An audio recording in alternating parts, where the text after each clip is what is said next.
पर्यावरणविद Stalin D हवा में उत्सर्जन का स्तर नाप रहे हैं। वो इस वक्त मुंबई शहर के पूर्वी हिस्से के एक सीमेंट कंपाउंड में हैं।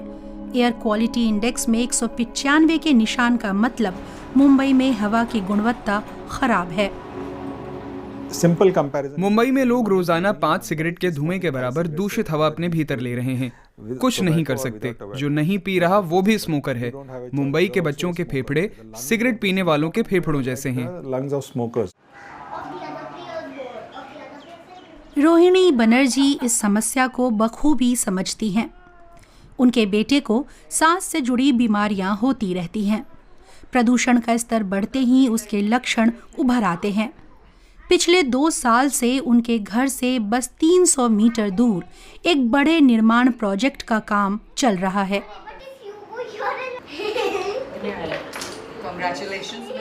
We started feeling the impact. जब मेरा बेटा 2.5 साल का था तब से हम प्रदूषण के असर को महसूस करने लगे थे।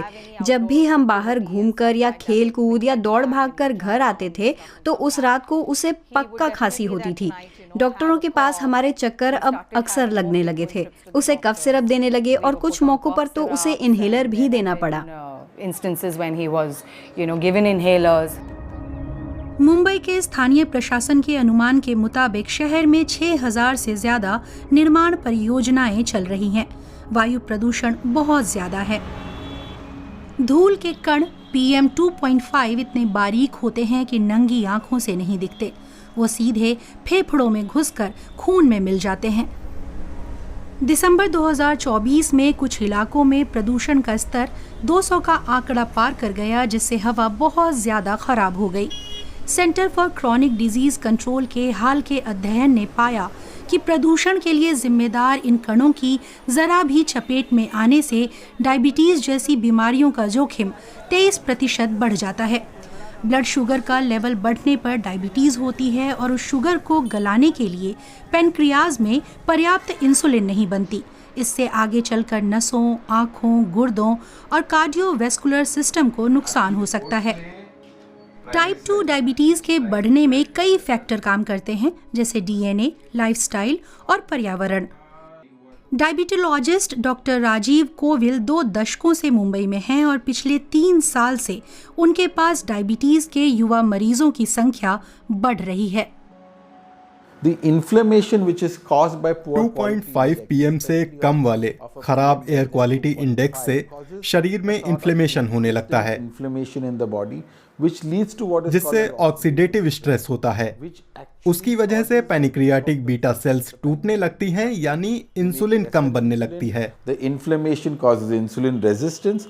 प्रदूषण से होने वाले इन्फ्लेमेशन से केवल इंसुलिन पैदा करने वाले सेल्स को ही नुकसान नहीं पहुंचता, बल्कि इंसुलिन के प्रति शरीर का रिस्पॉन्स भी नहीं दिखता। So the traditional risk factors which we know, मोटापा, सुस्त जीवन शैली और गलत खानपान जैसे खतरे तो हमेशा से हैं ही, लेकिन अगर आप इन खतरों में प्रदूषण और हवा की गुणवत्ता को भी जोड़ दें तो सारी चीजें मिलकर समय से पहले शरीर में डायबिटीज को बढ़ाने लगती हैं।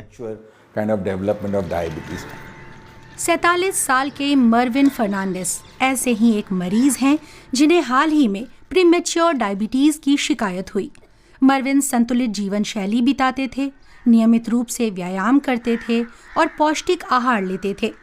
इसीलिए उन्हें ये जानकर धक्का लगा कि उन्हें डायबिटीज है, जो आसपास की प्रदूषित हवा से हुआ था।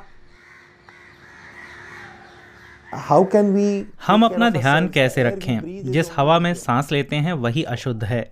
वो हवा मेरे भीतर घुसकर मुझ पर असर डाल रही है। मैं नहीं जानता कि आने वाली पीढ़ी का क्या होगा, मेरे बच्चों का क्या होगा। उनके लिए डरता हूँ।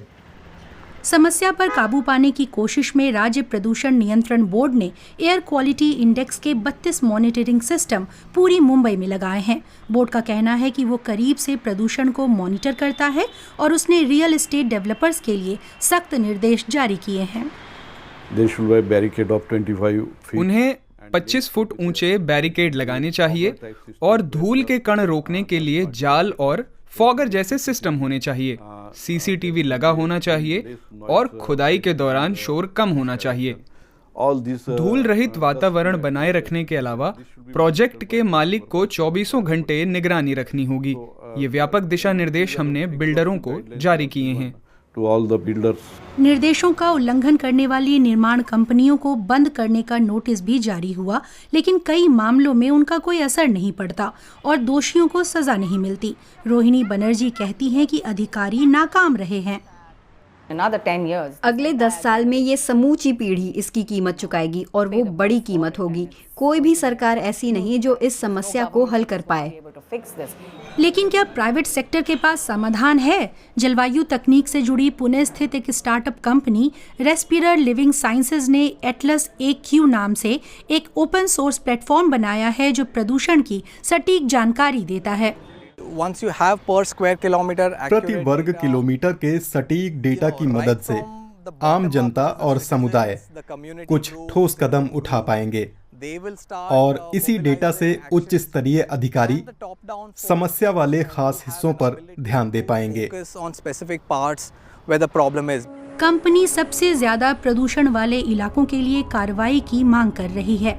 उसका कहना है कि नेशनल क्लीन एयर प्रोग्राम के तहत जारी 2 करोड़ यूरो का अधिकांश हिस्सा इलेक्ट्रिक बसों में निवेश करने का शहर प्रशासन का फैसला असरदार नहीं है। क्या इलेक्ट्रिक बसें एयर क्वालिटी की समस्या का जवाब हैं? बिल्कुल नहीं। 200 बसें चला देना आसान है, लेकिन इससे समस्या हल नहीं होने वाली। पैसा तो सारा खर्च हो चुका, तो हमें लगता है कि समस्या कहाँ है। इसका ध्यान हाइपर लोकल तरीके से रखा जा सकता है। इस बीच रोहिणी बनर्जी जो कर सकती हैं कर रही हैं। बचाव के लिए उन्होंने घर पर एयर प्यूरिफायर लगा दिया है और बेटे के साथ घर के बाहर कदम रखने से पहले वो उसे मास्क पहनाना नहीं भूलती। प्रभावी समाधान लागू करने में नीति निर्माताओं के नाकाम रहने तक लोगों के पास खुद को सुरक्षित रखने के लिए हर संभव कोशिश करने के अलावा कोई और चारा नहीं है।